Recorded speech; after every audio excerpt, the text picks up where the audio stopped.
Station में इस पूरे मामले की शिकायत करी गई है।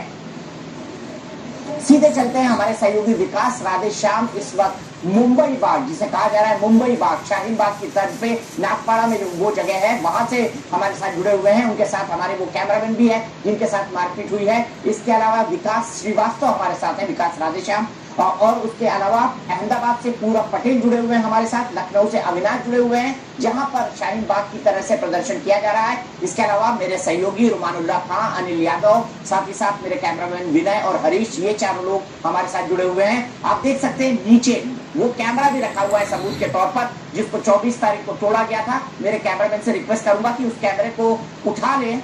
आपके हाथ में तकलीफ है, देखिएगा आपका हाथ थोड़ा गड़बड़ न करते, आपको दिखा दीजिए। इस कैमरे को पूरी तरह से इसकी स्क्रीन को तोड़ दिया गया है। ये कैमरे के टूटे हुए पार्ट हैं। हमारे एक कैमरे को लोकतांत्रिक अभिव्यक्ति की आजादी का समर्थन कर रहे लोगों ने न केवल तोड़ा बल्कि दूसरे कैमरे को हमारे वहीं पर रख लिया गया। अभी तक हमें वो कैमरा नहीं मिला है। आज हम फिर शाहीन बाग गए थे, वहां पर क्या हुआ, गो बैक के नारे क्यों लगे, ये हम आपको बताएंगे रात में 9 बजे से।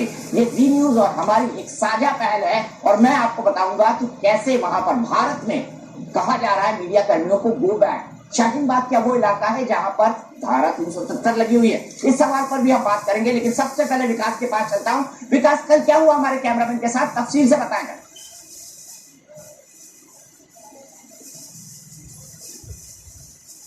दीपक जी, देखिए, एक बार फिर से गुंडागर्दी के जरिए किस तरीके से मीडिया की आवाज को दबाया जा सकता है, इसकी बानगी कल हम लोगों ने देखी।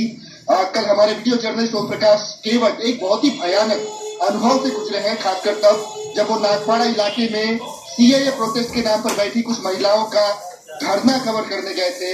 उन्हें इस बात का इल्म नहीं था कि वो कवरेज के दौरान ही उन्हें कुछ गुंडे घेर लेंगे, उनसे उनके न्यूज चैनल का नाम पूछा जाएगा और उनकी हरकतों से साफ हो जाएगा कि ये एक नियोजित तरीके से, एक सोची समझी साजिश के तहत ये हमला उन पर किया गया। संभवतः एक खुन्नस उनकी हमारे साथ थी और इसी वजह से उन्होंने हमें टारगेट किया। हालांकि हमें कहते रहे कि हम उनके मुद्दे समझने आए हैं। ये अनुभव कितना भयानक था, खासकर रात के 4 बजे का वक्त था वहां पर। ये खुद मैं ओम प्रकाश की जुबानी आप लोगों को सुनाता हूं, क्योंकि बीती रात को न सिर्फ ये वीडियो कैमरा हैंडल कर रहे थे, बल्कि रिपोर्टर की दोहरी भूमिका में भी थे।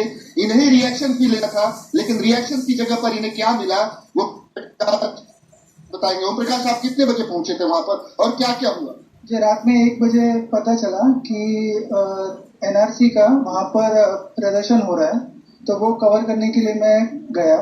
जैसे मैं वहां पर गया तो महिलाएं थी वहां पर, महिलाओं का ही प्रदर्शन था वो, जेंट्स वहां पे कम थे।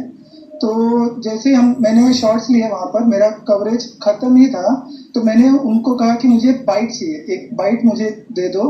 तो वहां पर मुझे पता चला कि ये जो पूरा आंदोलन है ये स्टूडेंट्स ने हैंडल किया हुआ है। तो उन्होंने कहा कि इनमें से कोई भी बाइट नहीं देगा और आपको बाइट चाहिए तो हम देंगे और हम बताएंगे कि कौन बाइट देगा। मतलब वो तय करने वाले थे कि बाइट कौन देगा, क्या बोलेगा, और मीडिया किसी से सवाल पूछने के लिए स्वतंत्र नहीं था वहां पे। क्या इस बात को लेकर अनबन हुई क्या आपकी उनसे? अनबन नहीं हुई, लेकिन मैंने उनसे कहा कि आप बाइट मुझे कब दोगे, तो इसलिए मैं वहां पर 1 से 1.5 घंटे और रुका रहा। लेकिन उसके बाद क्या हुआ कि शॉर्ट्स खत्म हो गए और बाइट मुझे मिलने के आसार नहीं थे। तो मैं वहां से निकला और रोड क्रॉस करके मैं सामने गया, तो वहां पर मुझे कुछ लोग मिले जो कि मेरे पास आए और मुझे कहा कि आप ये शूट क्यों कर रहे हैं, आप लोग दिखाते नहीं है, आप लोग न्यूज नेशन से हैं। तो मैंने कहा अगर मुझे नहीं दिखाना होता तो हम लोग यहाँ पर नहीं